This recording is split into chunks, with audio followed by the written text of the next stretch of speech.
ઓમ શ્રી ગણેશાય નમઃ. જય શ્રી કૃષ્ણ મિત્રો. આજે આપણે સાંભળીશું સરસ મજાની ભોળાનાથની વાર્તા. વાર્તાનું નામ છે ભાવનાના ભૂખ્યા ભોળાનાથ. એક ગામની બહાર એક શંકર ભગવાનનું મંદિર હતું, જેમાં એક વૃદ્ધ પૂજારી રહેતા હતા. એક દિવસ એક ગરીબ માં તેના નાના બાળકને મંદિરના દરવાજે છોડીને ચાલી ગઈ.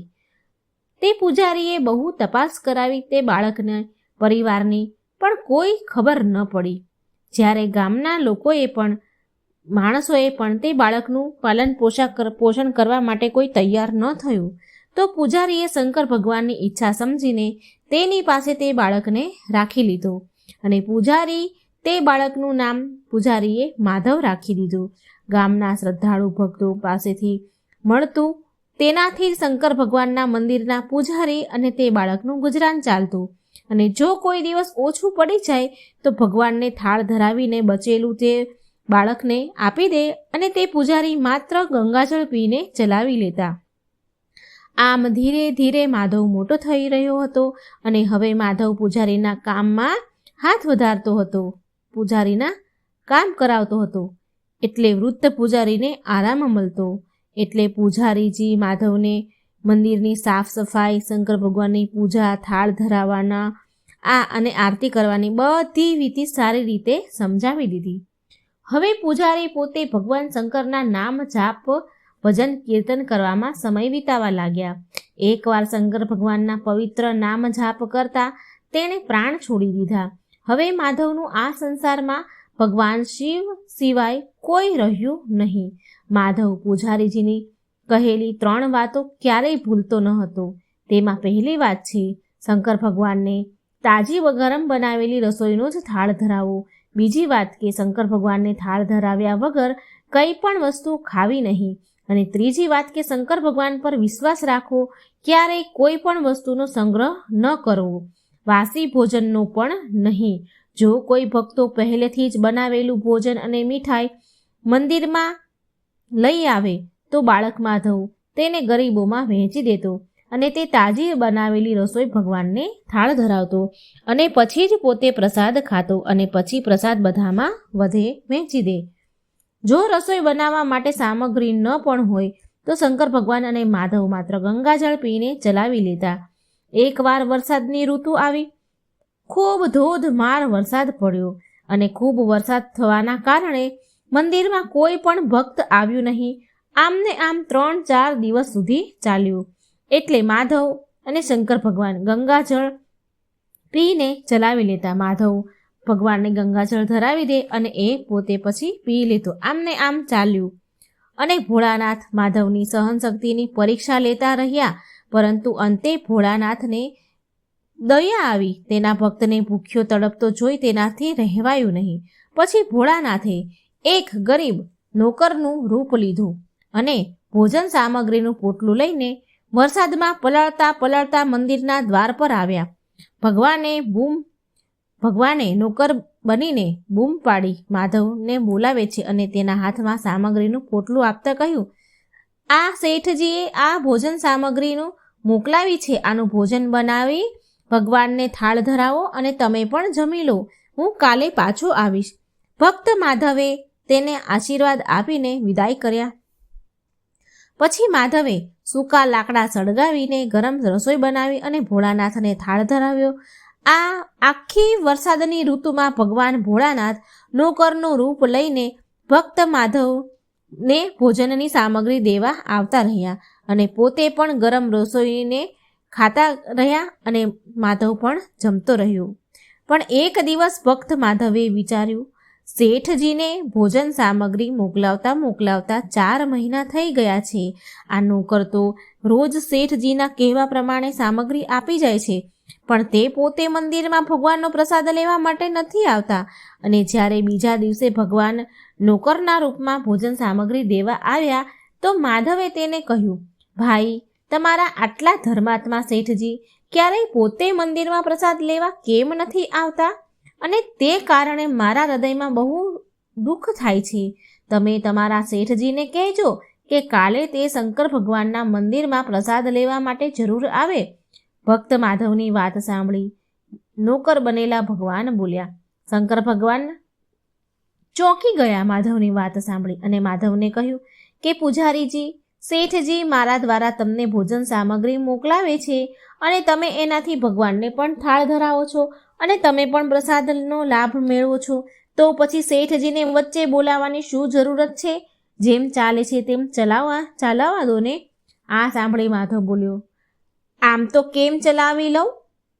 તમારા ધર્માત્મા શેઠજી આટલા દિવસથી ભોજન સામગ્રી મોકલાવે છે, તો શું એને હું ભગવાનનો પ્રસાદ આપવાનું કર્તવ્ય મારું નથી? એ કર્તવ્ય હું પૂરું ન કરું? હું કોઈનું ઉધાર જમવા વાળો નથી.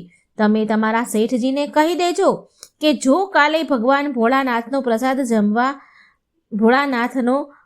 જમવા ન આવ્યા તો હું તેમની ભોજન સામગ્રી લેવાની બંધ કરી દઈશ. નોકર બનેલા ભોળાનાથ તો ચિંતામાં પડી ગયા અને મનમાં ને મનમાં હસવા લાગ્યા કે આજે તો લેવાના દેવા પડી ગયા. પણ ભગવાન શુદ્ધ અને સરળ હૃદયના મનનો ભાવ જોઈને બોલ્યા કે સારું, ઠીક છે પૂજારીજી, કાલે શેઠજી મંદિરમાં પ્રસાદ લેવા માટે આવશે. બીજો દિવસ સવાર પડી એટલે ભોળાનાથ નોકર બનીને દૂધ અને બહુ જ બધી ભોજન સામગ્રી લઈને મંદિરમાં પહોંચ્યા. એટલે માધવ ચોંકીને બોલ્યો કે એ ભાઈ, આજે આટલી બધી ભોજન સામગ્રી કેમ લઈને આવ્યા છો? એટલે નોકર બનેલા ભગવાન બોલ્યા. ભોળાનાથ બોલ્યા, પૂજારીજી, શું તમે ભૂલી ગયા કે શું? આજે તમે શેઠજીને પ્રસાદ લેવા માટે બોલાવ્યા છે, માટે તમે રસોઈ બનાવો અને ભોળાનાથને થાળ ધરાવો અને તમે કહો કે શેઠજી પ્રસાદ લેવા માટે ક્યારે આવે, કયા સમયે આવે. આ સાંભળી માધવ તો ખુશ થઈ ગયો અને ખુશ થઈને તેને શેઠજીને પ્રસાદ લેવા માટેનો સમય બતાવ્યો અને ભક્ત માધવની ઈચ્છા પૂરી કરવા માટે ભોળાનાથ કૈલાસ પર શેઠનું રૂપ ધારણ કરવા લાગ્યા. એ તો તૈયાર થવા લાગ્યા અને આ બાજુ પાર્વતીજી તેના શંકર ભગવાનને તેના વાલા ભક્તને ત્યાં ભોજન કરવા જવાના સમાચાર સાંભળીને મમતા રૂપી એવા પાર્વતીજી પણ ભલા કેમ પાછળ રહે? એ કેમ પ્રસાદ લેવા ન જાય? અને એ પણ શેઠજીની આજ્ઞા લઈને, એટલે કે શંકર ભગવાનની આજ્ઞા લઈને શેઠાણીનું રૂપ ધારણ કરવા લાગી ગયા. ભોળાનાથે તેમને તેના ગળામાંથી મૂંડોની માળા ઉતારી દીધી. તેમના શરીર પર પહેરેલું વાઘનું ચામડું અને ગળામાં પહેરેલા સાપના હાર ઉતારીને મૂકી દીધા. તેમણે એક મખમલનો કુર્તો પહેરી લીધો. તેમણે તેની માથા ઉપરની જટામાં પણ સીધી કરી દીધી. માથા પરનો ચંદ્રમા અને ગંગાને છુપાવી લીધા. એક સુંદર રંગબેરંગી પગડી પહેરી લીધી. હાથનું ત્રિશૂલ અને ડમરું ભોળાનાથે નંદીના હાથમાં આપી દીધું. હવે ભગવાન પાર્વતીની વાટ જોઈ રહ્યા હતા. તે આટા ફેરા કરે છે માતાજીની વાટ જોતા જોતા. પાર્વતીજીએ સરસ બનારસી સાડી પહેરી અને તેની સાડીનો કલર ભગવાનના કુર્તા સાથે મળતો હતો. સોના ચાંદીના ચમકતા ઘરેણાં પહેરી લીધા. ભગવાને ગૌરીશંકરનું રૂપ ધારણ કરી કૈલાસ પરથી તેના ભક્તની ત્યાં જમવા માટે ચાલ્યા ગયા. અને આ તરફ ભક્ત માધવ આજ સવારથી જ શેઠના સ્વાગતમાં જાત જાતના પકવાન બનાવવામાં લાગ્યો હતો. તે પોતાના ભોળાનાથનો થાળ તો હાલતા ચાલતા બનાવી લેતો રોજ, પણ આજે તો તેને કેટલાય મહિનાથી ભગવાનને ભોજન સામગ્રી મોકલાવનારા શેઠજી પ્રસાદ લેવા આવવાના હતા. પણ આજે તો માધવે પ્રસાદ બનાવવા માટે તેની બધી જ કલાઓ જોડી દીધી હતી. તેને શેઠજી દ્વારા મોકલાવેલા ચોખાની ધોઈ ખીર બનાવી અને જાત જાતના પકવાન પણ બનાવ્યા. રસોઈ બનાવીને માધવ ફરી નાહવા ચાલ્યો ગયો, કારણ કે સ્વચ્છ વસ્ત્રો પહેરીને ભોળાનાથને થાળ ધરાવી શકે અને શેઠજી પ્રસાદ જમી શકે. જ્યારે ભક્ત માધવ નાહીને પાછો આવ્યો એટલે તેણે જોયું કે શેઠજી પોતે પ્રસાદ લેવા તો આવ્યા છે, પણ સાથે શેઠાણીને પણ પ્રસાદ લેવા માટે લઈ આવ્યા છે. માધવે શેઠ અને શેઠાણીને રામ રામ કર્યા અને આસન આપીને બેસાડ્યા અને કહ્યું કે હું હમણાં ભગવાનને થાળ ધરાવીને આવું છું અને પછી હું તમને પ્રસાદ પીરસું છું.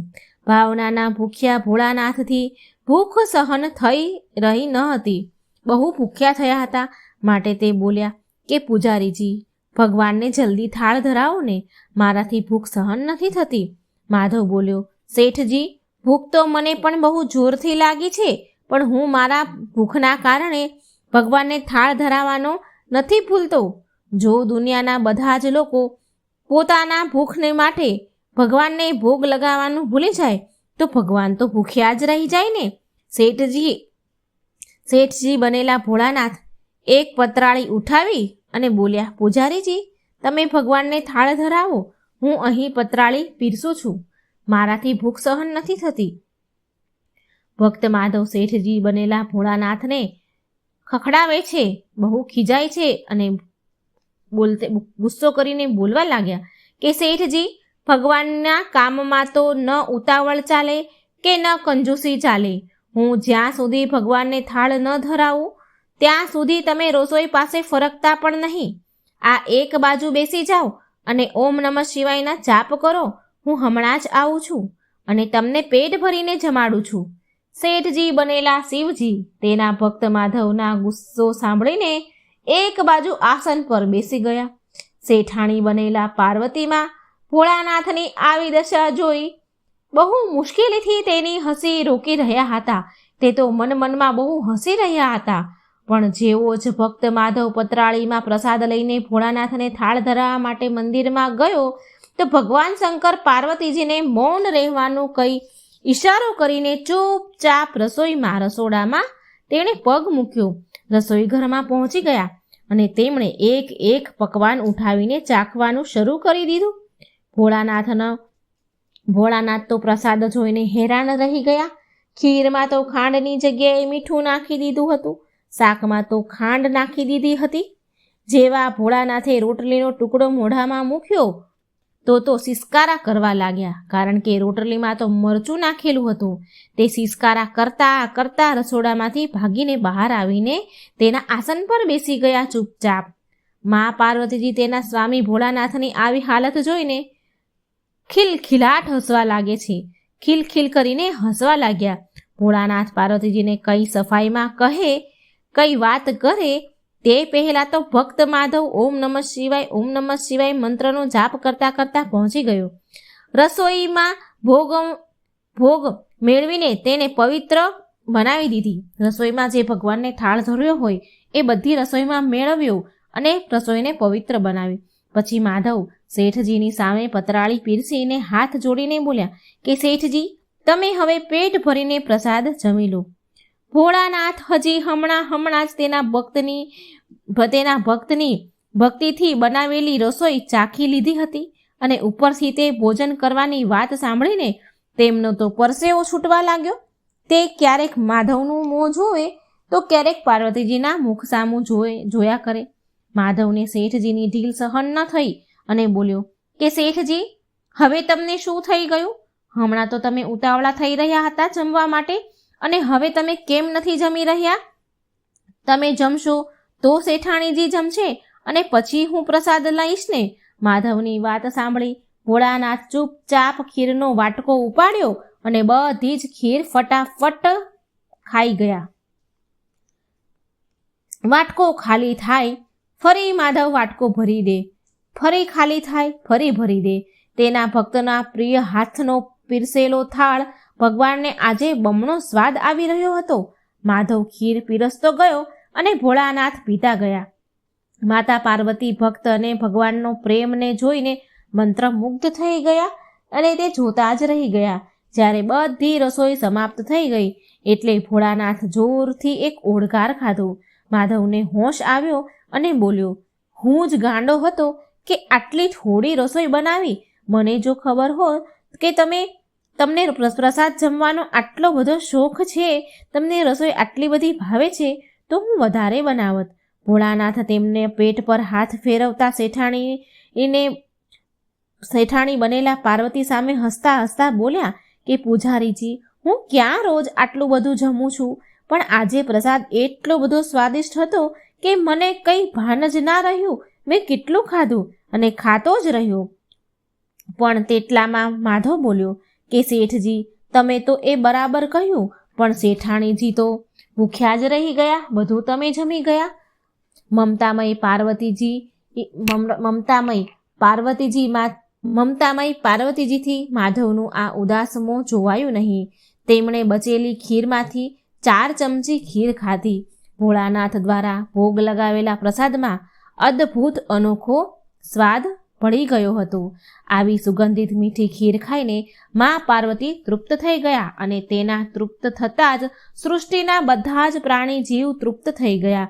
ભક્ત માધવ બોલ્યા કે તમે અને શેઠાણીજીએ તો પ્રસાદ જમ્યા એટલે મને અત્યંત સુખ શાંતિ મળી. સમજી લો કે તમે બંને જમ્યા એટલે મારું પેટ પણ ભરાઈ ગયું. મારી તો એમ પણ મહિનામાં 4 વાર એકાદશી થઈ જાય છે, પણ હું એક દાણો તો લઈ લઉં છું, જેનાથી કે ભોળાનાથના પ્રસાદનો અનાદાર ના થાય.